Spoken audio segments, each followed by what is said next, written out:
Hey, what's up, my friends? Here we are, one more day recording videos about trees. I realize since I live in an urban center, I do mainly urban trees, which is not always you cannot always relate it to trees in a forest ecology, and so it's a little different. Okay. What I tell you about these trees might not relate so good to trees in the forest ecology. Okay, the urban forest is a very different scenario with different conditions that impact trees differently. There's rules that the trees need to follow, such as making clearance for vehicles and street sweepers and pedestrians, so they're trained a little different, or they're chosen for specific characteristics that might influence a tree's habit, or that the habit itself is more conducive to human interaction and urban ecology. One of the things I love about these trees is their blooms. They flush, they just explode in the late winter. We're in the beginning of March here in Berkeley, California, zone 17, and these trees do really beautifully. I love that the backside of the petals are pink, this dark pink, and then as the blooms open, the coloration becomes lighter, turning into a light pink, and then a white, contrasted with the bright green leaves, young leaves that are just emerging. It's just a really beautiful show of color. Okay. What else? One of the things that always calls my attention is this type of branch pattern where they crisscross all over the place, and that's common with this Malus. The species is Malus floribunda, the flowering crabapple, and it's a tree from Asia, member of the rose family and Rosaceae.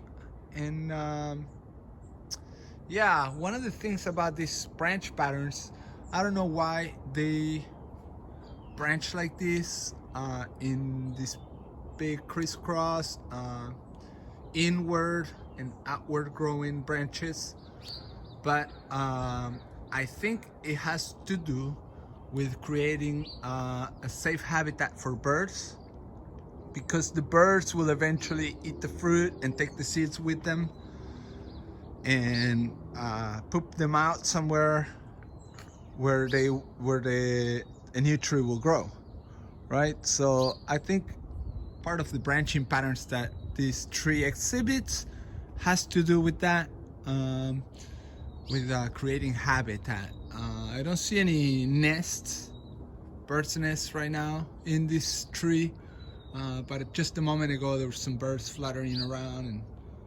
playing in the tree's canopy. So that's really nice. Always encouraging to see, having these trees create some space for the birds. It's really fun to see the birds playing in the trees, and there's a lot of people who really love trees, who really love birds, so they buy birds and put them in cages. But if you really love birds, what you should be doing is planting trees, okay? And think about, well, not only trees, but other plants, trees and plants that enhance the natural habitat and provides food and shelter for the birds.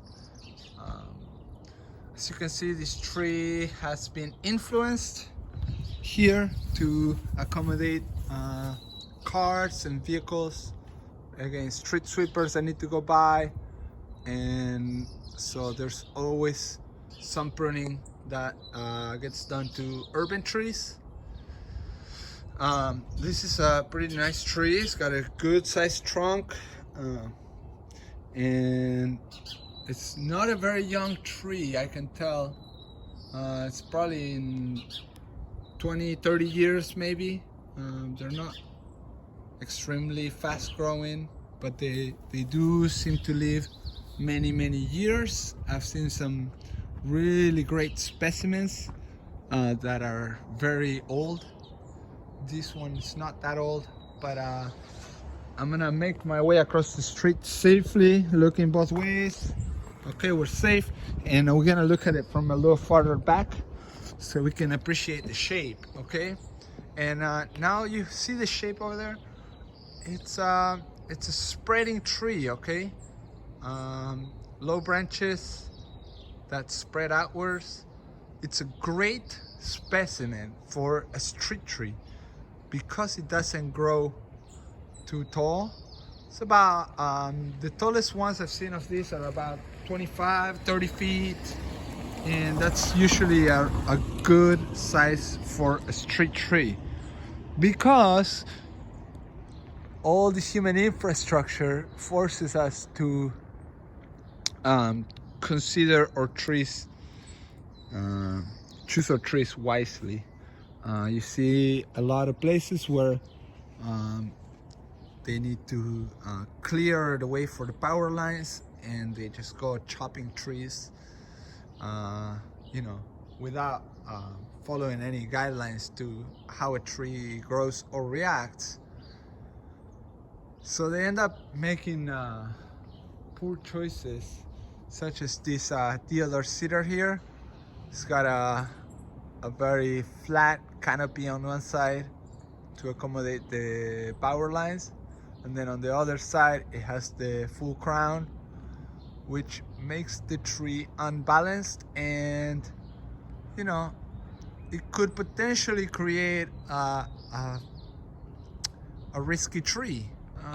You're making cuts that are not necessarily good cuts, and they're not necessarily in the right place to accommodate the power lines. And yeah, we all love our electricity and having power,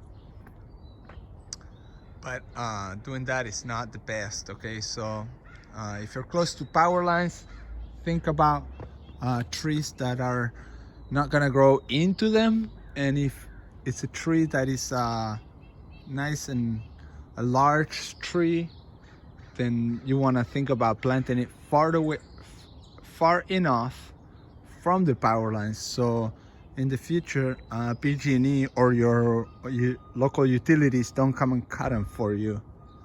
I just saw the other day a really good example of somebody taking care of their street tree and pruning it really well prior to the power companies coming with their saws, and that was really smart, because the power lines just care about that 10-foot clearance from the lines in all directions, and they'll do some outrageous stuff to your tree. So if you know your tree is gonna start growing into the power lines, and just have an arborist come out and prune it before PG&E or your local utilities come, okay? Because they'll do this kind of shit. Excuse my language. They'll do this kind of stuff. Anyway, going back to the Malus, the flowering apple. From the distance right now, you can't see it. I'm a little early, but these trees will turn almost completely white and pink once all the blooms are open, and it's quite a show, but you can still appreciate the beauty of this tree, and it's a good habitat tree. There's some varieties that are more resistant to disease such as powdery mildew and scale that this tree is prone to. Member of the rose family will get some fire blight too, I think, or some other type of blight, but it will definitely, the rose family is a little finicky, especially in clay soils, which we have, and we live under. Here in the Bay Area we have mostly clay soils. Some clay soils are very thick, and they don't allow for good drainage, which makes poor drainage makes trees more susceptible, trees and landscape plants more susceptible to pest and disease. So consider that too, adding drainage to your planting area. You know, compost, creating oxygen pockets, it's always a good thing. Anyway, that's long enough. I think I don't know what else to say about the flowering apple. Let's get one more close look across the street. We're safe. Okay, good. One more close look at these blooms. 5 petals, many stamens. The flowers are complete flowers, which means they have, wow, complete flowers have male, female, all 4 parts: petals, sepals, stamens, and pistils, and stamens and stigma. There you go. Whew. And then what else? The leaves, I'm not sure you can see that, they have a little serration, little tiny little teeth growing out of them, and they have a little hairy petiole. I don't know. Anyway, I hope you enjoyed the video. Like and subscribe, or don't like and subscribe. Leave me a comment. Tell me why you like the video, or tell me why you don't like the video, and let's keep on growing the channel. And thank you. If you missed the last video, I got to 20 subscribers, and I'm doing a plant giveaway raffle. Yeah, 20. So you know, the audience is growing, and it's pretty funny. But feel free to go into that video and leave a comment if you want to enter the raffle. All right, plant more trees, plant good trees, and take care. Stay safe. Peace.